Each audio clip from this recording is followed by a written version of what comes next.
Hello everyone, আসসালামু আলাইকুম। কেমন আছেন সবাই? আশা করছি সবাই ভালো আছেন। সবার সুস্থতা কামনা করে আমি আমার আজকের নতুন ভিডিও শুরু করছি। আজকে আমি খুবই সহজে মজাদার রসে ভরা সুজির রস ভরা পিঠা রেসিপি শেয়ার করব। তো তার জন্য আমি প্রথমে 2টা ডিম ফেটিয়ে নিব। আমি অন্য একটা বাটিতে করে ভেঙে নিচ্ছি। অনেক সময় দেখা যায় ডিম নষ্ট থাকে, এভাবে আলাদা করে ভেঙে নিলে দেখা যায় নষ্ট হলে পরে প্রবলেম হয় না। আমি এর মধ্যে স্বাদ মতো লবণ দিয়ে ভালোভাবে ডিমটাকে ফেটিয়ে নিব। এর মধ্যে আমি আর অন্য কিছু ব্যবহার করব না। যতটুকু সম্ভব ভালোভাবেই ডিমটাকে আমি ফেটিয়ে নিব। তারপর পরিমাণ অনুযায়ী অল্প অল্প করে আমি এর মধ্যে সুজি মিক্সড করব। আমি কতটুকু ব্যবহার করব আমি মেপে নিচ্ছি না, অল্প অল্প সুজি ব্যবহার করছি আর নেড়ে চেড়ে নিচ্ছি। আমি যেরকম ব্যাটারটা চাচ্ছি ওই পর্যায়ে যখন সুজিটা দেওয়া হয়েছে আমি ভালোভাবে পর্যায়ে ফেটিয়ে নিব। আমি আপনাদের সাথে শেয়ার করব আমি কতটুকু বা কী পরিমাণ পাতলা রেখেছি। আমি এই পর্যায়ে খুবই ভালোভাবেই সুজি এবং ডিমটাকে ফেটিয়ে নিচ্ছি। আমি এটাকে প্রায় 20 মিনিটের মতো রেস্টে রাখবো ফেটিয়ে নেওয়ার পর।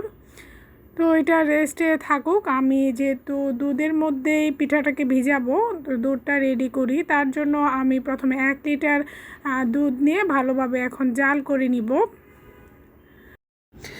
দুধটা বসিয়ে আমি এর মধ্যে 3টা মুখ ফাটিয়ে রাখা এলাচ দিয়ে দিলাম, 2 টুকরা দারচিনি দিয়ে দিলাম, ছোট 2 টুকরা তেজপাতা দিয়ে দিলাম।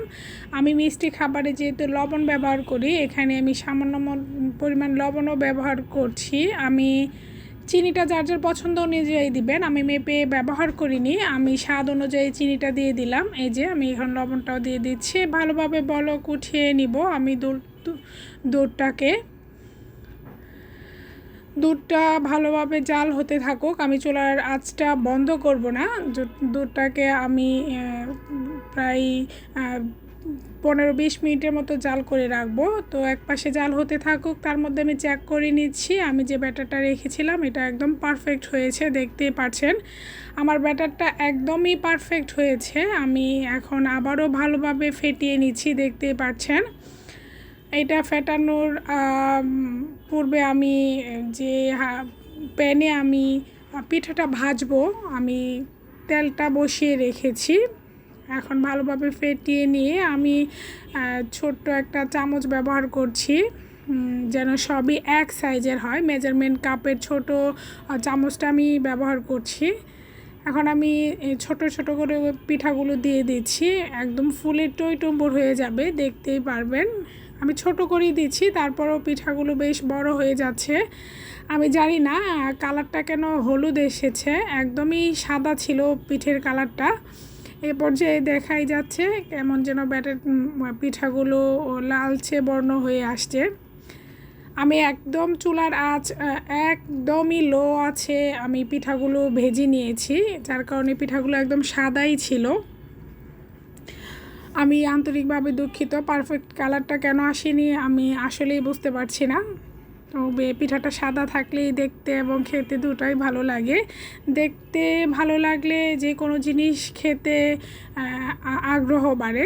তো আমি সবগুলো পিঠা অল্প আছে ভেজে নিয়ে গরম দুধেই আমি দিয়ে দিলাম সবগুলো পিঠা। এখন কিছুটা নেড়ে চেড়ে আমি প্রায় 20-25 মিনিট পরে আপনাদের সাথে শেয়ার করছি।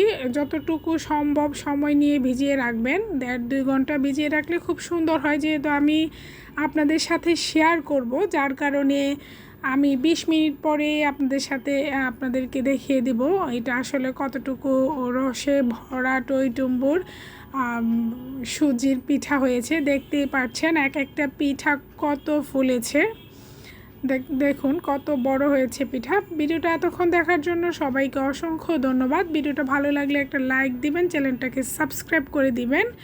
আসসালামু আলাইকুম।